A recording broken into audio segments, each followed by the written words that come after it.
Oi pessoal, tudo bem? Como é que vocês estão?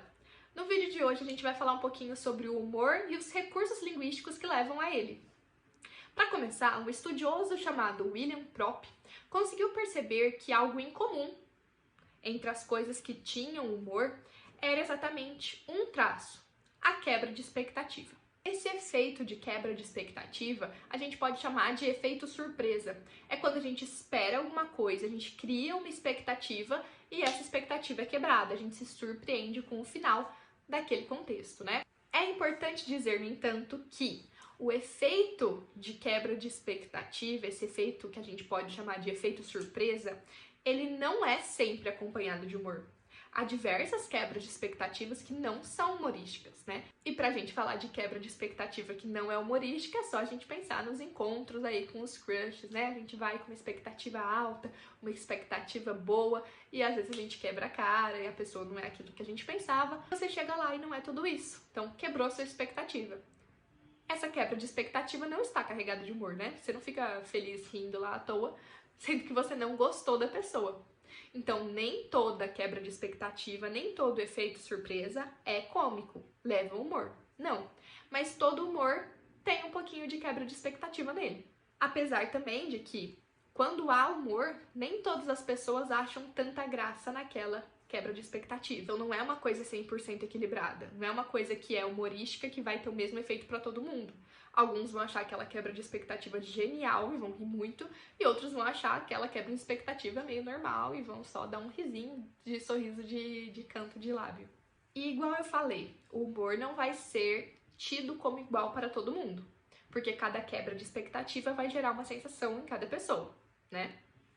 Acontece que, por exemplo, você que teve o seu encontro lá com o crush e não gostou nada daquele encontro, você não vai rir imediatamente disso, dessa situação. Pra você não foi um momento legal. Mas os seus amigos com certeza vão rir dessa quebra de expectativa. Porque você ainda está vivendo aquele momento. Ainda não é algo que te faça rir, essa quebra de expectativa, porque pra você foi uma frustração. Mas pra eles é motivo de riso, porque eles estavam esperando que fosse um encontro bom, enfim, algo assim. E aí houve uma quebra de expectativa e pra eles foi engraçado. Então, para essa quebra de expectativa virar humor, é necessário que haja ali um distanciamento da situação.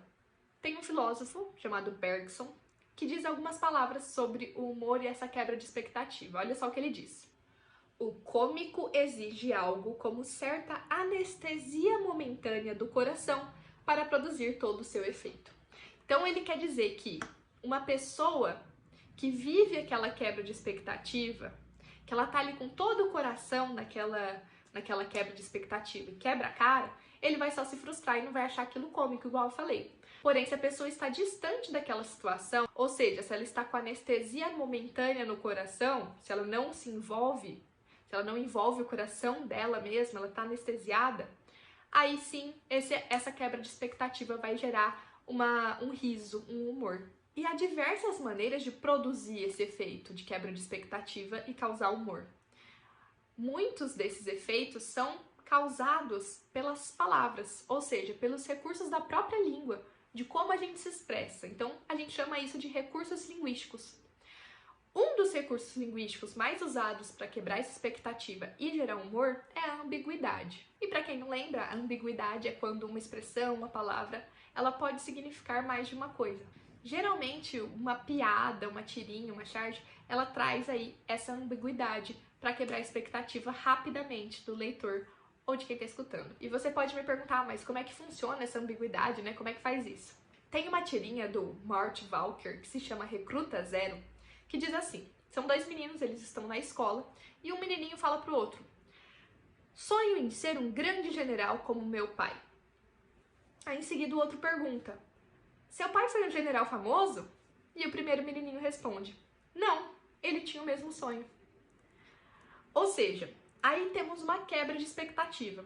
Quando o primeiro menininho fala lá que ele sonha em ser um grande general como o pai dele, nós imaginamos, criamos a expectativa na nossa cabeça de que o pai dele foi um grande general e que o menininho aspira a ser como o pai dele. Que o objetivo da vida dele é cumprir também com esse propósito, essa profissão. No último quadrinho, no entanto, ele quebra com essa expectativa. né? A gente imaginou, bom, ele quer ser como o pai dele, quer seguir a mesma profissão. Mas o que ele diz é que ele quer sonhar em ser general como o pai dele. Ou seja, ficou ambíguo, teve dois sentidos a frase. A gente não saberia dizer qual que é o certo e qual que é o errado. Ele precisou explicar pra gente qual que era o sentido que ele quis dar. O que quebrou a nossa expectativa quanto ao que ele tinha dito anteriormente, tá? Então aí temos um exemplo de ambiguidade, tendo a quebra de expectativa, o que gera um efeito humorístico pra gente. Primeiro ele fala que sonha em ser um general como o pai dele, a gente espera que ele sonha em ser um grande general como o pai dele foi. Mas não é isso que ele quis dizer. O que ele quis dizer foi o contrário. Que ele sonha em ser um general como o pai dele. Quer dizer, que ele sonha igualmente em ser um general como o pai dele sonhava. E não como o pai dele foi. Essa ambiguidade, por a gente não saber qual é o sentido exato, é que causa um efeito humorístico que quebrou a nossa expectativa completamente nessa tirinha. Além disso, há vários outros recursos linguísticos que podem ser usados, né, para quebrar a expectativa e gerar humor, como a polissemia ou a diferença na estruturação sintática de uma oração. O importante é que já sabemos como é formado o humor e o que nos faz rir. Se tiver ficado alguma dúvida, é só deixar aí nos comentários, tá bom? Vejo vocês no próximo vídeo. Até mais. Tchau, tchau!